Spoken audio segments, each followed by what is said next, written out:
Look, mama hit my phone and said rap's no good.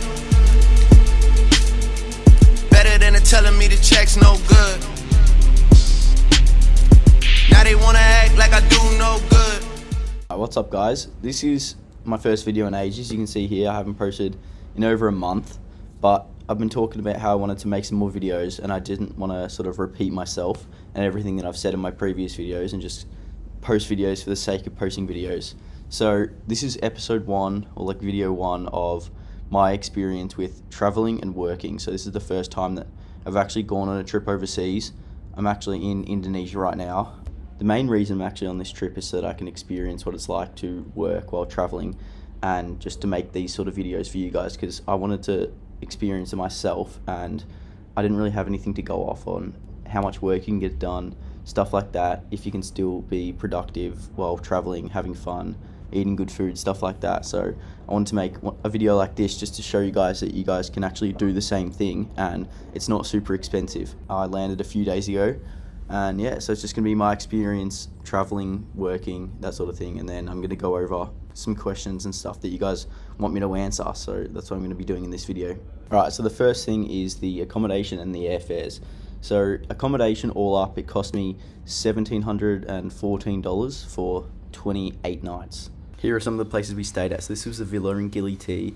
It's just a 2-bedroom place, pretty nice, nothing crazy. Then this is a hostel that we stayed at, although private room because I'm not trying to stay in a dorm, but it was a pretty nice place. And then this is a hotel, which is alright. And then this is where I'm currently editing this video.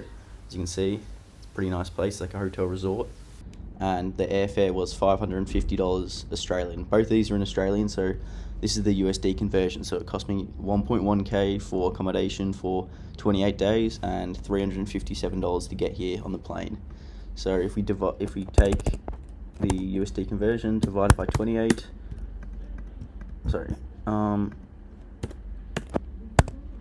you can see that it cost me just around 40 USD per day or per night for accommodation, and I'm staying in hotel rooms and villas only. I'm not doing any hostels or anything like that with shared rooms with random people, which honestly $40 a night, can't complain, that's super cheap. And then the airfare, you can see $357, which again is super cheap. And then another thing that you've got to take into account is you've got to buy things like food and transport. Now food over here, I'm in Indonesia, or anywhere in Southeast Asia really, is extremely cheap, like especially compared to back home. Back home you're probably going to pay between $25 to $30 for a single main course at pretty much any restaurant, even the lower sort of quality ones. And over here I don't really eat breakfast too much. I just sort of just have like a big lunch and a big dinner, but lunch probably going to run me about $15, and that's going to get me 1 to 2 things depending on where I'm at, depending on how big the serving sizes are.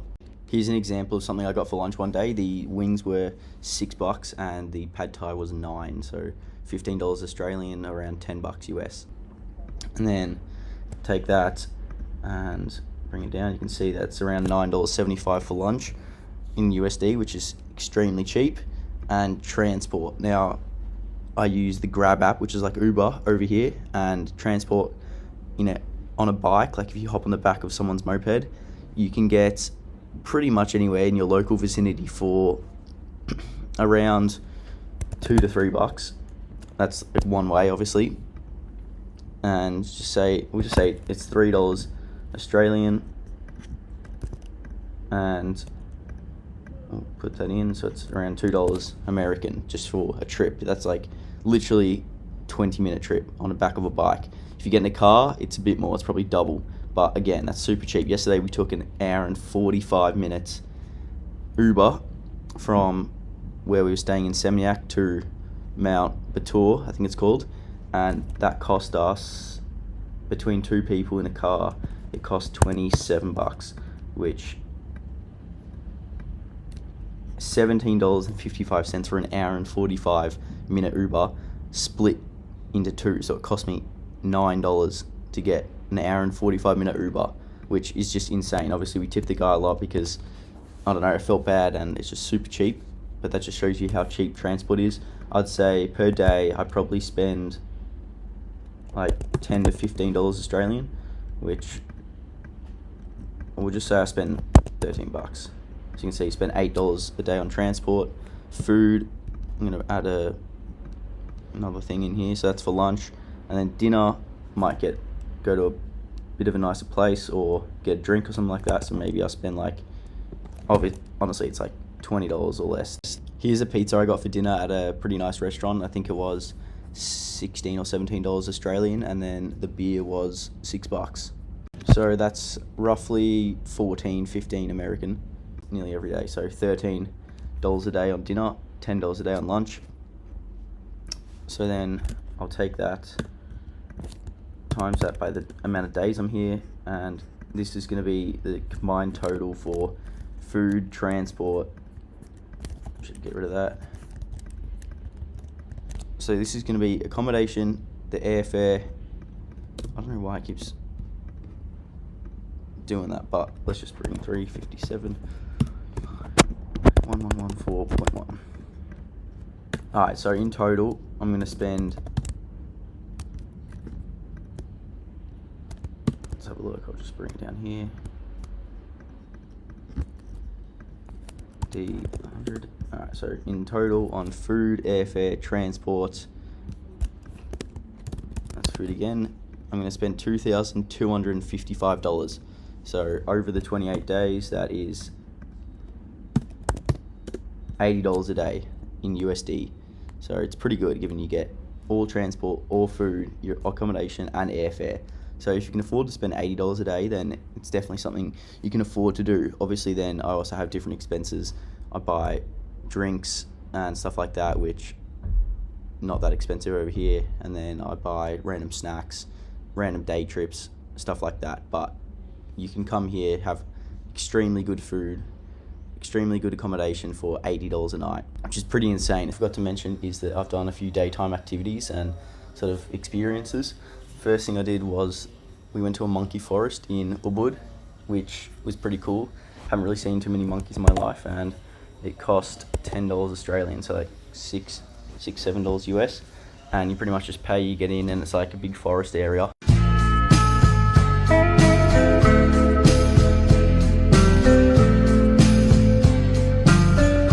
That was a video that my friend made, who's actually trying to become like a videographer, and yeah, he's pretty good at it. But here's some clips that I've just filmed on my phone, which aren't anything crazy, but it's just showing you what it is. It's pretty much just a big forest. People go there, look at the monkeys. Mount Batur hike, which we were in Ubud, so it was about an hour 20-minute drive, but they picked us up at, I think it was 1:45 a.m. and then we drove to a place where they gave us breakfast, and then we drove around an hour and a half to the mountain, and then got out there and walked up it. It took us, I think, 2 hours to get up. It wasn't too hard, didn't have a backpack or anything, but the aim of the hike is to walk up there to see the sunrise from the top of the mountain.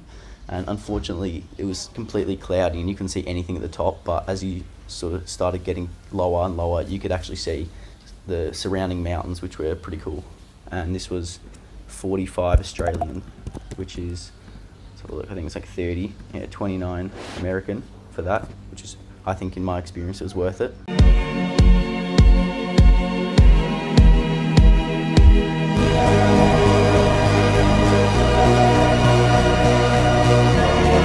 And the final thing we did was a snorkeling tour when we were on Gili T. So the Gili Islands are smaller islands on the outside of Bali, like off the main island.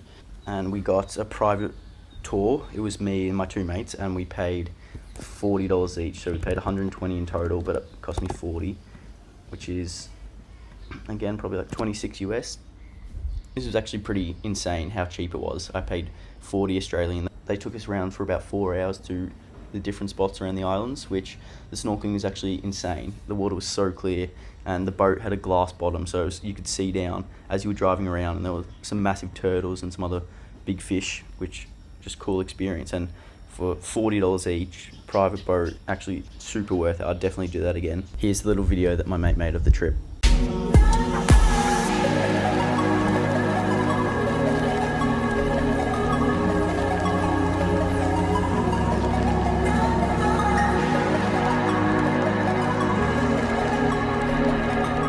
apart from that, we pretty much just spend all our time chilling out, exploring the different places we're going to, and yeah, just like taking in the culture, figuring out what we can do, and just making the most of what we have around us. This is a really wholesome clip of a local kid that came up to me trying to get me to buy one of his bracelets, and he challenged me to a game of rock, paper, scissors. If I won, I got one for free, but if he won, I had to buy one. I ended up winning, but his reaction was so funny, and I had to still pay him just because I felt bad.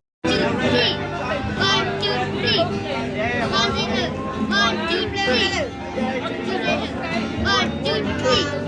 1, 2, 3. 1, 2, 3. 1, 2, 3. 1, 2, 3. 1, 2, 3.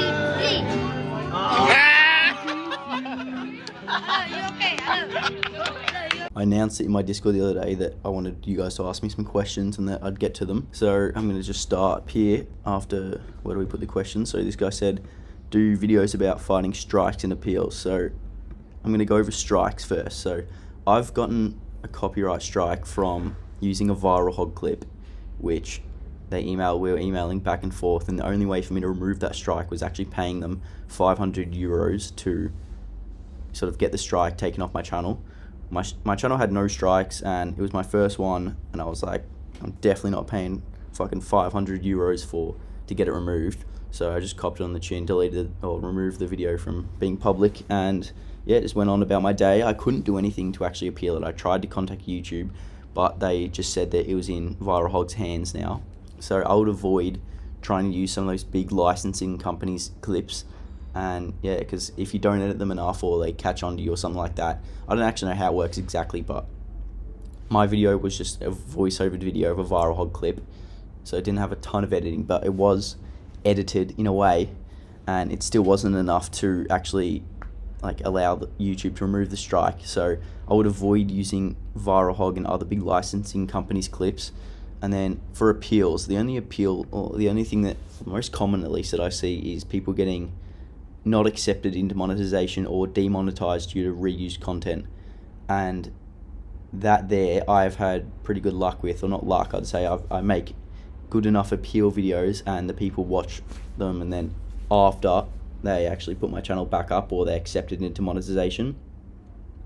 So the only channel that I've ever had not get accepted was actually the ranking channel, and I've done the exact same thing as all my other ones. I applied for monetization, didn't get it, made the video where I go over, I talk about the channel, I talk about how I get the clips, talk about how long it takes me to edit, talk about the edits I make, and then I actually go and just like show them the whole timeline in the editing software I use.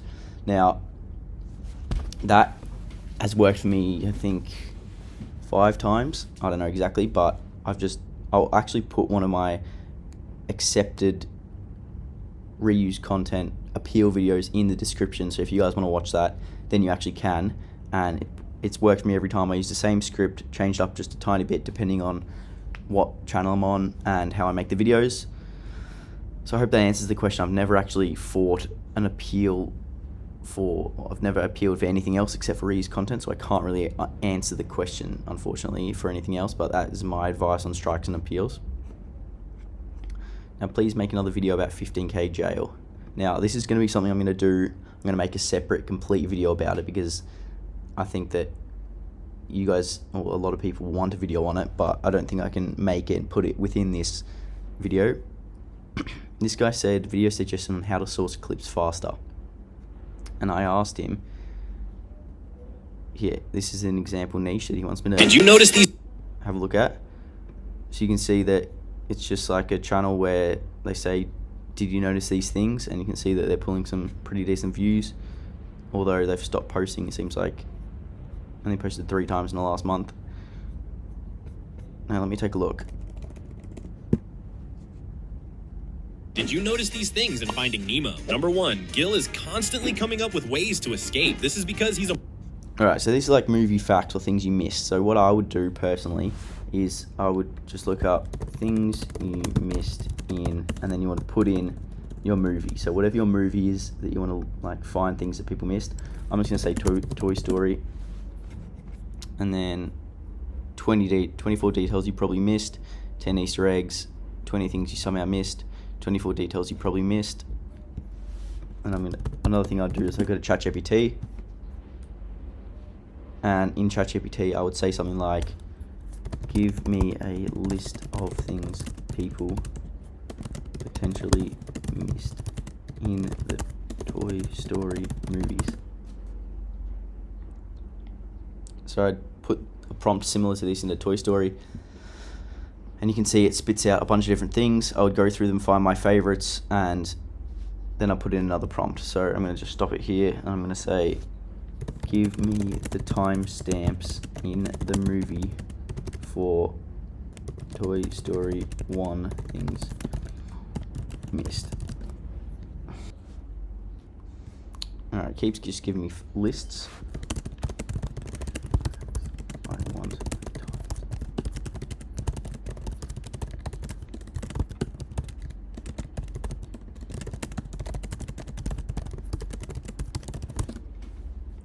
Alright, this is another prompt I'm going to try.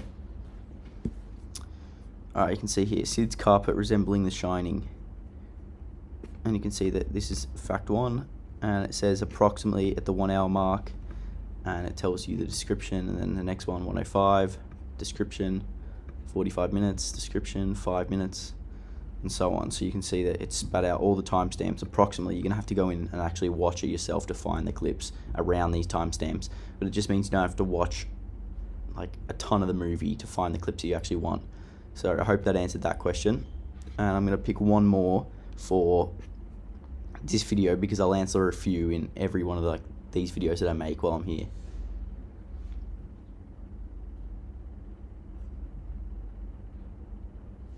Alright, please create a video teaching how to create scripts faster. So there's 2 ways you can do a script. You can do it with AI, or you can do it just yourself. And personally with shorts, I would actually do it yourself or hire someone, but doing it yourself is going to be the way that you can improve quickly and you can learn how to make a script that actually works. So what I'd do, rather than creating it or figuring out how to create scripts faster, I would figure out how to create scripts or better scripts, and that would just be like studying your competitors, figuring out what words they use, how fast it's paced, like how much detail they go into and stuff like that within your own niche. Because creating faster scripts, this just sounds like you want to sort of become like, you don't want to put in the work, but you got to learn how to do it so that you can actually make a better script than your competitor and then go more viral or sort of take up a part of the market share for that niche.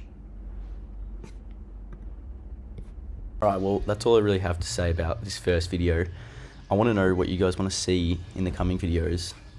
One thing I will say is it's definitely a lot harder to work over here just because you're doing so much stuff, and different places might have shit Wi-Fi. Like the first place I was at, everything just took maybe an extra 50% as long just because it took so long to load things, and that it definitely does affect you. But I feel like if you can set out a big chunk of the day, like a few hours of the day to get some work done, then you can definitely come over here, travel and work and still get some work done, which is really good.